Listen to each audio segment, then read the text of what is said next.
Out और सर्द हवाओं ने ठिठुरन बढ़ाई है। ठंड हवाओं से शीतलहर तेज है। फिर से सर्दी बढ़ी है और दिन का तापमान 10 डिग्री गिरा है। रात के पारे में भी गिरावट। रीगस में 9, जयपुर और श्रीगंगानगर में 8 मिलीमीटर बारिश और मौसम के अनुसार 27 जनवरी तक सर्दी से राहत की उम्मीद थोड़ी सी कम है। सीजन की पहली मावट जो है वो फसलों के लिए अमृत साबित होगी। इससे जमीनों में नमी होगी और देखिए जो दीमक आदि का प्रकोप है वो भी कम होगा। मावट से फसलों की वृद्धि और उत्पादन में भी बढ़ोतरी और मौसम विभाग से आज भी कई जिलों में बारिश का अलर्ट जारी हुआ है। चलिए यहाँ पर सबसे पहले बात अब माउंट आबू की कर लेते हैं। सहयोगी कमलेश प्रजापत वहीं से लाइव जुड़ गए हैं। कमलेश देखिए, अगर बारिश की बात करें, मावट की बात करें तो वो हमें देखने को मिले और कहीं ना कहीं फसलों के लिहाज से अच्छी मानी जाती है। लेकिन यहाँ पर अभी जिस तरह का मौसम का हाल था, लग रहा था कि अब तो सर्दियाँ जाने वाली है, प्रदेश को सर्दियाँ जो है वो अलविदा कहने वाली, लेकिन तस्वीर कुछ उलट नजर आ रही है। अब बल्कि ज्यादा सर्दी पड़ने लगी है इस मावट के बाद।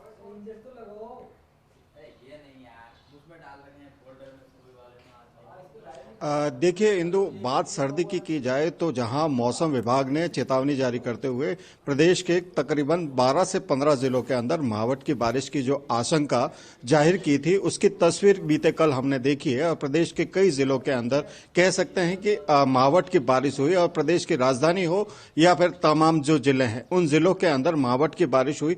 तो कह सकते हैं कि मावट की बारिश तो राहत लेकर आई है किसानों के लिए, और किसानों के में भी दो वर्ग ऐसे हैं जहां पर गेहूं की फसल के लिए तो ये जो बारिश है वो वरदान साबित होती है, लेकिन जीरे की फसल के लिए कहीं ना कहीं नुकसान देह साबित हो रही है। तो ऐसे में कहा जा सकता है कि जैसे मौसम विभाग ने कहा था कि 22 जनवरी से पश्चिमी विक्षोभ सक्रिय होगा, उसके बाद यहाँ की जो तस्वीर है बिल्कुल बदली हुई नजर आई। तो जो भविष्यवाणी मौसम विभाग ने की थी वो इंदु सटीक साबित होती हुई नजर आ रही है।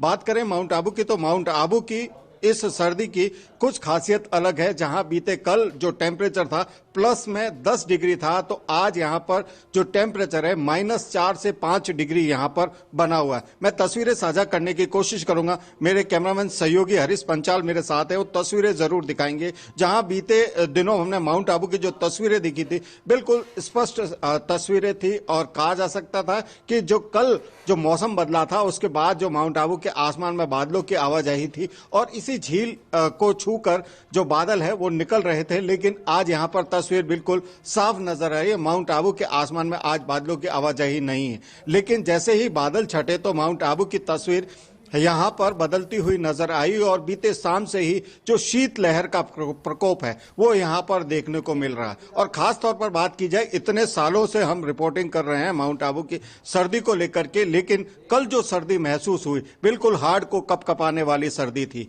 रात को तकरीबन 11:30 बजे के आसपास जो ओस की बूंदें हैं वो यहां पर बर्फ में तब्दील हो चुकी थी और रात का जो टेम्परेचर है 11:30 बजे के आसपास का वो -4.5 डिग्री यहां पर रिकॉर्ड हुआ। तो ऐसे में कहा जा सकता है कि जो सर्दी का सितम है वो यहां पर जारी है और इस सर्दी के सितम की वजह से जो सामान्य जनजीवन है इंदु वो प्रभावित होता हुआ नजर आ रहा है। कड़ाके की सर्दी का फिलहाल यहां पर दौर जारी है। मैं तस्वीरें कुछ साझा करने की कोशिश करता हूं। अमूमन देखिए इंदु, वीकेंड पर सैलानियों की यहां पर संख्या में यहां पर इजाफा देखा जाता है, लेकिन आज कह सकते हैं कि जो शीतलहर चल रही है और जो कड़ाके की सर्दी का दौर यहां पर फिलहाल जारी है, उस सर्दी के दौर की वजह से आज देखिए यही पर्यटकों से गुलजार रहने वाला नक्की झील सुबह के समय आज कह सकते हैं कि वीरान यहां पर नजर आ रहा है। इक्का दुक्का लोग यहां पर नजर आ रहे हैं। तो ऐसे में कहा जा सकता है कि सर्दी के सितम की वजह से जहां सामान्य जनजीवन प्रभावित होता हुआ नजर आ रहा है, ऐसे में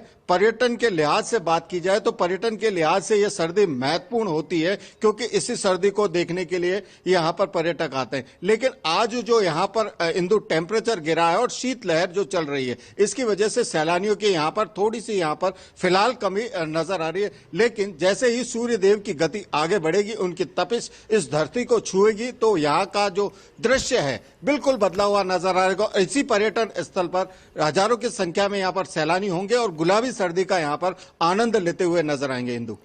बिल्कुल कमलेश, अब तो कहेंगे कि ये गुलाबी सर्दी नहीं रही, क्योंकि अब जो है सर्दी बहुत ज़्यादा बढ़ने लगी है, कड़ाके की सर्दी। आपने यहाँ पे अपना एक्सपीरियंस भी शेयर किया कि किस तरह से रात के समय जो है वो टेम्परेचर बहुत ज़्यादा यहाँ पर गिरा। लेकिन पर्यटकों के लिहाज से समझे, क्योंकि जब हल्की हल्की सर्दी होती है उसे तो इंजॉय किया जाता है, लेकिन यहाँ पर सर्दी बहुत ज़्यादा पड़ रही है। तो क्या पर्यटकों की संख्या बढ़ी है या फिर कम हुई है? कैसी तस्वीर यहाँ पर नजर आ रही है माउंट आबू में?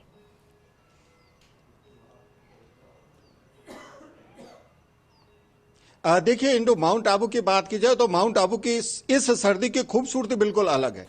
जहां फिलहाल टेम्परेचर हम कह सकते हैं कि -5 डिग्री है, लेकिन जैसे ही सूर्यदेव की तपिश आगे बढ़ेगी यही टेम्परेचर दिन में 17 से 18 डिग्री के बीच होगा। तो एक तरफ कड़ाके की सर्दी होती है, दूसरी तरफ जो मौसम का मजा है, गुलाबी सर्दी है, उसका मजा यहां पर अलग होगा। तो मैं तस्वीरें कुछ साझा करने की कोशिश भी करूंगा। देखिए, जो सर्दी के शौकीन लोग हैं, कुछ सैलानी यहां पर इस चाय की थड़ी पर पहुंचे हैं, तो कहा जा सकता है कि जो सर्दी के शौकीन है, जिन्हें सर्दी का अनुभव करना है, वो नक्की झील के इस किनारे पर पहुंचकर माउंट आबू की इस खूबसूरत झील के किनारे पर गर्मा गर्म चाय की जो चुस्कियां, उसका आनंद जरूर यहां पर लेते हुए नजर आए। मैं बात करने की कोशिश करूंगा। भाई साहब, कहां से आए आप लोग? अहमदाबाद से। कैसा मौसम है आज? बहुत बढ़िया।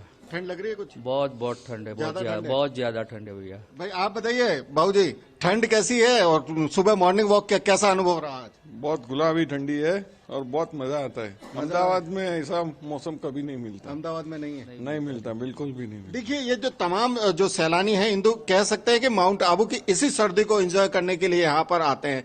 लेकिन पर्यटन के लिहाज से आंकड़ों की बात की जाए तो माउंट आबू की सर्दी अपने आप में खास है और इसी सर्दी को एंजॉय करने के लिए तमाम इलाकों से सैलानी यहाँ पर पहुंचते हैं। तो आज वीकेंड है और वीकेंड पर अच्छी खासी संख्या में पर्यटक यहाँ पर देखे जाएंगे। और खासतौर पर बात की जाए आंकड़ों की, तो आंकड़ों की बात की जाए तो माउंट आबू के अंदर इस सर्दी के सीजन में वीकेंड पर माउंट आबू में भारी संख्या में पर्यटक होते हैं जो कि इस सर्दी को एंजॉय करने के लिए यहां पर आते हैं। तो इंदु, कहा जा सकता है कि यहां की जो खूबसूरती है इस सर्दी की, वो भी अपने आप में खास है। जहां अभी शीत लहर चल रही है, कड़ाके की सर्दी का दौर जारी है, लेकिन जैसे ही धूप निकलेगी और यही कड़ाके की सर्दी गुलाबी सर्दी में यहां पर परिवर्तित होती हुई नजर आएगी और उसी का आनंद लेने के लिए यहां पर एक ही दिन में 2 मौसम का आनंद माउंट आबू में मिलता है।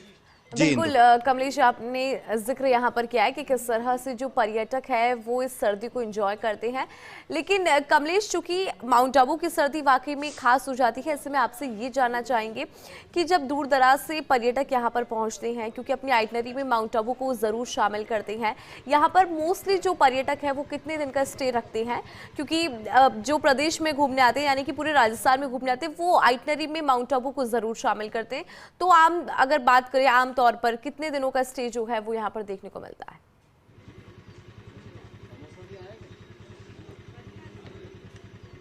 देखिए इंदु, माउंट आबू की बात की जाए तो माउंट आबू में स्टे को लेकर बात की जाए, पर्यटकों का जो रुझान रहता है कि यदि कोई ट्रिप गुजरात का पर्यटक बनाता है माउंट आबू और प्रदेश की जो राजधानी है जयपुर हो, उदयपुर हो या फिर कुंभलगढ़ हो, ये तमाम जो पर्यटक स्थल है, तो इनके रूट मैप में एक होता है कि शुरुआत माउंट आबू से होती है, तो 1 से 2 दिन का स्टे माउंट आबू में होता है। उसके बाद जो प्रदेश के जो तमाम पर्यटक स्थल है, उन पर्यटक स्थलों पर यहाँ पर पर्यटक पहुंचते हैं और राजस्थान की जो संस्कृति है, राजस्थान की जो खूबसूरती है, राजस्थान के जो व्यंजन है, उन तमाम चीजों का आनंद लेने के लिए एक कह सकते हैं कि रूट के हिसाब से यहां पर चलता है। तो माउंट आबू के अंदर 2 से 3 दिन का स्टे यहां पर पर्यटक करता है। जी इंदु। बिल्कुल ठीक है कमलेश, शुक्रिया पूरी खबर पर जानकारी के लिए। आपने सर्दी का हाल भी बयां किया कि किस तरह से माउंट आबू में है कड़ाके की सर्दी।